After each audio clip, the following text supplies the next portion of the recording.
L'inflation les touche directement eux aussi. Les étudiants arrivent-ils à se loger, à se nourrir et à se déplacer pour étudier sereinement? C'est ce qu'a voulu savoir le syndicat Avenir étudiant avec l'aide de l'ISPF. Les résultats de l'enquête ont été dévoilés aujourd'hui. Thomas Terry, Teporoarei, Patrick Tsinsing.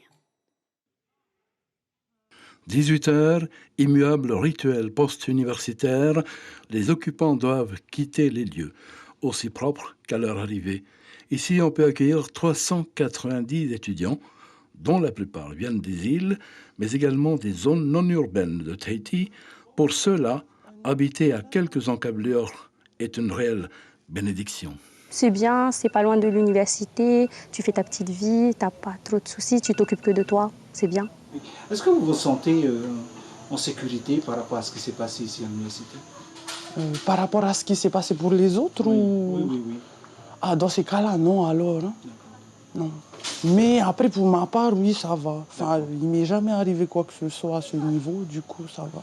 Le trajet que je prends, le temps que je mets pour arriver pour rejoindre la route principale, pour prendre le bus, la circulation. Donc, ça met du temps pour arriver jusqu'ici. Alors qu'ici, non, tu as tout à disposition, tu as un logement, normalement, tu as le cadre idéal pour pouvoir étudier sereinement.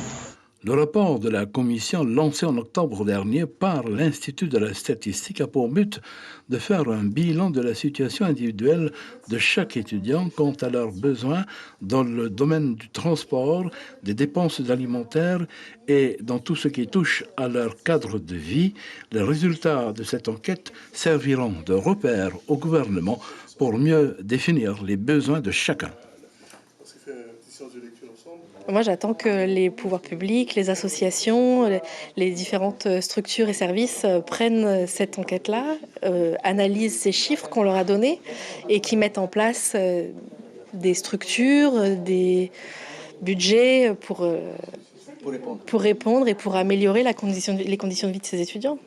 Le manque d'information est un réel souci, d'où la volonté des deux associations estudiantines de voir émerger un guichet unique.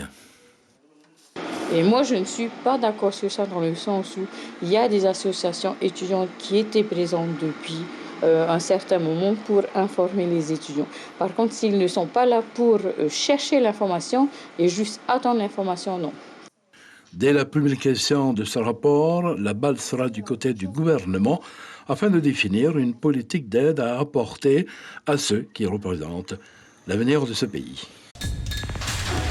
L'information en continu sur Polynésie la première, Internet et réseaux sociaux.